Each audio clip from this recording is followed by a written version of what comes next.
শ্রাবণ মাসে ভুলেও খাবেন না এই 5টি খাবার। সারা বছর রোগে ভুগবেন, জীবনে দুর্ভাগ্য নামবে, অর্থ নাশ হবে।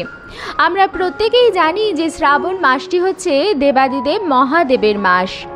দেবাদিদেব মহাদেবের ভক্তগণ সারা বছর অপেক্ষা করে থাকেন শ্রাবণ মাসের জন্য। এই মাসটির প্রত্যেক কটি দিনই অত্যন্ত ফলপ্রদায়ী। এই মাসে মন্দিরে ভিড় জমান ভক্তরা। মনে বিশ্বাস থাকে যে এই মাসে দেবাদিদেব মহাদেব তার ভক্তদের ডাকে সাড়া না দিয়ে পারেন না। সমস্ত হিন্দুদের কাছে শ্রাবণ মাসটির বিশেষ গুরুত্ব আছে। তাই খাদ্য খাবারের এই বিধি নিষেধগুলো আমাদের প্রত্যেকের মেনে চলা উচিত। কারণ দেবাদিদেব মহাদেব যদি রুষ্ট হন, পরিবারে নেমে আসবে চরম বিপর্যয়, দুর্ভাগ্য ও গৃহ অশান্তি। নমস্কার বন্ধুরা, আমি সুচরিতা সবাইকে স্বাগত জানাচ্ছি কিপ গ্রুমিং চ্যানেলে। বন্ধুরা, আশা করছি ঈশ্বরের আশীর্বাদে প্রত্যেকেই ভালো আছেন এবং সুস্থ আছেন। সামনেই আসতে চলেছে শ্রাবণ মাস। এই বছর অর্থাৎ 2026 সালে শ্রাবণ মাস পড়েছে 18 জুলাই থেকে 18 আগস্ট পর্যন্ত। 32 দিন ব্যাপী এই শ্রাবণ মাসে আমরা পাচ্ছি 5টি সোমবার। শ্রাবণ মাসের সোমবারগুলির বিশেষ গুরুত্ব থাকে, কিন্তু যদি আপনি শ্রাবণ মাসে সোমবারের ব্রত নাও করেন, তবুও খাদ্য খাবারের এই বিধি নিষেধগুলো সংসারের মঙ্গলার্থে, সংসারের কল্যাণের হেতু আপনাদের প্রত্যেকের মেনে চলা উচিত। এবং শ্রাবণ মাসে অন্তত পক্ষে একটি সোমবারও দেবাদিদেব মহাদেবের নামে উৎসর্গ করে উপবাস রাখা উচিত। এর ফলে পরিবারের মঙ্গল হয়। তাই আমার সকল দর্শক বন্ধুদের অনুরোধ করব যে আজকের এই ভিডিওটি একদমই স্কিপ না করে সম্পূর্ণ দেখবেন। দেখার পর যদি ভালো লাগে তাহলে অবশ্যই কিন্তু একটি লাইক করবেন, কমেন্টসে লিখবেন হর হর মহাদেব, এবং বন্ধুরা অবশ্যই ভিডিওটি শেয়ার করবেন আপনাদের নিকট আত্মীয় স্বজন এবং বন্ধু বান্ধবদের সাথে। শ্রাবণ মাস সামনেই পড়তে চলেছে। ভিডিওটি পেলে প্রত্যেকেই উপকৃত হবেন এবং আপনাকে ধন্যবাদ জানাবেন। চলুন বন্ধুরা, আসা যাক মূল পর্বে। শ্রাবণ মাস হচ্ছে দেবাদিদেব মহাদেবের অত্যন্ত প্রিয় একটি মাস। শিব মন্দির তো বটেই, শ্রাবণ মাসে বাড়িতে বাড়িতেও শিবের উপাসনা করা হয়। সাধারণত গঙ্গার জল ও দুধ দিয়ে রুদ্রাভিষেক করে শিব ঠাকুরের পুজো করা হয়, আর এটাই সবচেয়ে শ্রেষ্ঠ উপায় বলে মনে করা হয়। শাস্ত্র অনুসারে জলাভিষেক করলেও শ্রাবণ মাসে মনস্কামনা পূর্ণ হয়। শ্রাবণ মাসে শিবকে সন্তুষ্ট করতে কোনো ত্রুটি রাখেন না শিব ঠাকুরের ভক্তগণ। কিন্তু শ্রাবণ মাস কেন এত গুরুত্বপূর্ণ অনেকেই জানেন না। পৌরাণিক কাহিনী অনুযায়ী শ্রাবণ মাসেই সমুদ্র মন্থনের ঘটনা ঘটেছিল। সমুদ্র উত্থিত হলাহল বীজ থেকে গোটা ধরিত্রীকে রক্ষা করবার জন্য স্বয়ং মহাদেব নিজ কণ্ঠে ধারণ করেছিলেন। বিষের প্রভাবে মহাদেবের কণ্ঠ নীল হয়ে গেছিল। এই কারণেই মহাদেবের অপর নাম নীলকণ্ঠ। বিষের তীব্রতা হ্রাস করবার জন্য স্বর্গের দেবতারা শিব ঠাকুরের মাথায় গঙ্গার জল ঢালতে থাকেন। এই কারণেই শ্রাবণ মাসে শিবের মাথায় গঙ্গার জল প্রদান করা হয়, আর তাতেই আদিদেবের আশীর্বাদ প্রাপ্ত হন ভক্তরা। শ্রাবণ মাস যেহেতু দেবাদিদেব মহাদেবের পরম প্রিয় মাস এবং এই মাসে প্রত্যেক দিন দেবাদিদেব মহাদেবের আশীর্বাদ লাভ করা যায়, তাই এই বিশেষ মাসটিতে অবশ্যই বর্জন করবেন আমিষ জাতীয় খাবার। উত্তর ভারত, দক্ষিণ ভারতের বিভিন্ন রাজ্যে সমগ্র শ্রাবণ মাস ব্যাপী মাছ, মাংস, ডিম তো দূরের কথা, পেঁয়াজ রসুন অবধিও ঘরে আসে না। কিন্তু বাঙালিরা যেহেতু ভোজন রসিক এবং আমিষ খাবারে অভ্যস্ত, তাই বাঙালিদের পক্ষে একটু কষ্টকর হলেও এই শ্রাবণ মাসে নিরামিষ খাবারই গ্রহণ করার চেষ্টা করুন। কারণ শ্রাবণ মাসে যে দেবতা পূজিত হন দেবাদিদেব মহাদেব, তিনি হচ্ছেন পশুপতিনাথ। তিনি সমগ্র জীব জগতের দেবতা এবং রক্ষাকর্তা। তাই এই মাসে যদি আমিষ জাতীয় খাবার গ্রহণ করে আপনি শিব ঠাকুরের পুজো করেন, তাহলে কোনো ফল লাভ করবেন না। শ্রাবণ মাসের প্রত্যেক দিন নিরামিষ খাবারই গ্রহণ করার চেষ্টা করুন। বিশেষ করে ভুল করেও সোমবার দিনে শ্রাবণ মাসে যে 4টি সোমবার পড়েছে সেই 4টি সোমবারে ভুল করেও আমিষ জাতীয় খাবার কিন্তু গ্রহণ করবেন না, এর ফলে মহাপাপ হবে। যদি সম্ভব হয় প্রতিদিনই নিরামিষ খাবার গ্রহণ করার চেষ্টা করুন।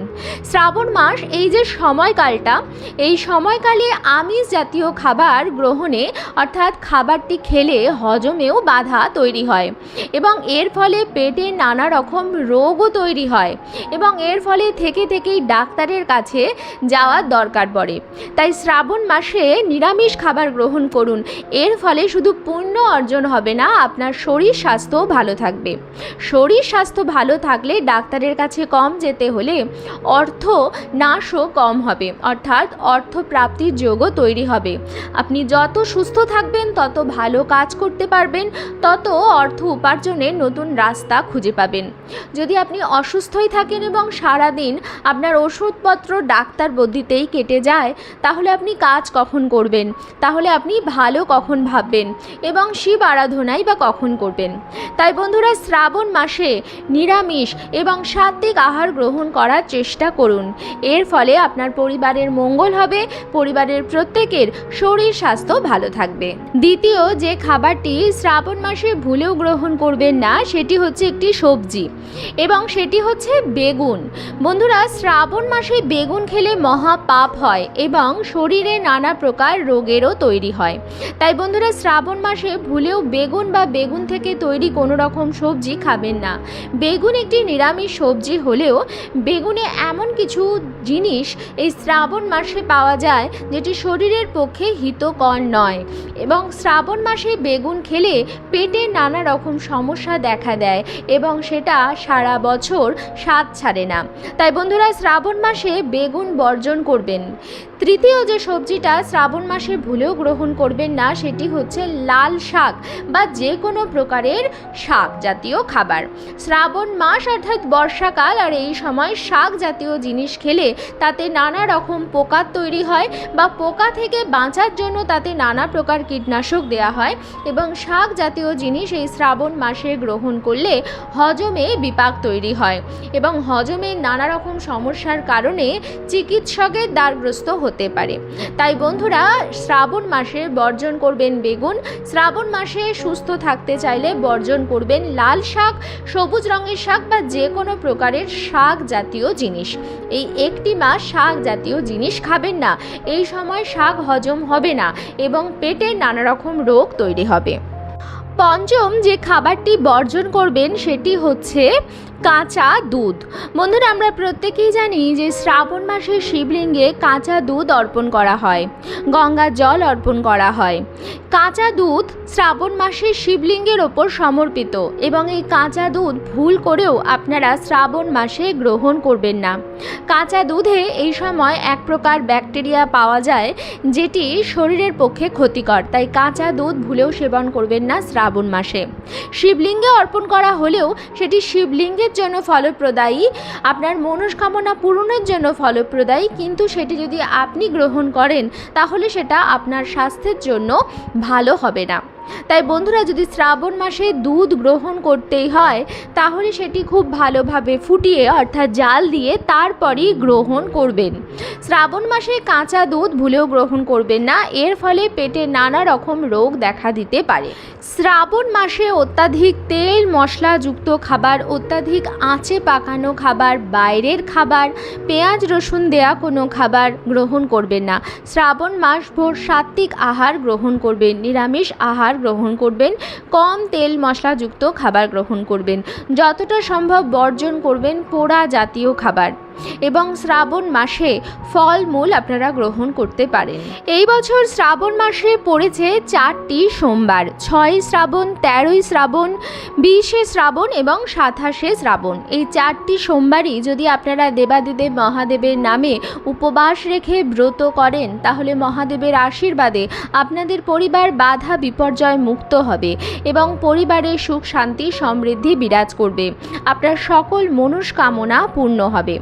বন্ধুরা, শ্রাবণ মাসের যে 4টি সোমবার, সেই 4টি সোমবারে ব্রত পালন করলে পঞ্চ রবি শস্য আপনারা বর্জন করবেন। পঞ্চ রবি শস্য বাদ দিয়ে আপনারা এই দিন সাবু জাতীয় জিনিস গ্রহণ করতে পারেন বা শ্যামা চালের তৈরি কোনো জিনিস গ্রহণ করতে পারেন। তবে রুটির খাবেন না, ভাত জাতীয় কোনো জিনিস খাবেন না।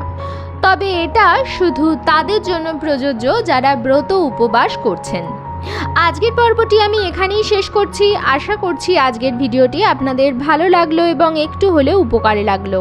ভিডিওটি ভালো লাগলে অবশ্যই কিন্তু লাইক, কমেন্টস এবং শেয়ার করবেন বন্ধুরা। আর যদি চ্যানেলে নতুন হন তাহলে অবশ্যই চ্যানেলটিকে সাবস্ক্রাইব করে আমার সাথে থাকবেন। দেখা হবে কিপ গ্রুমিংয়ের নতুন আরও একটি পর্ব নিয়ে। সবাই খুব ভালো থাকবেন, সুস্থ থাকবেন।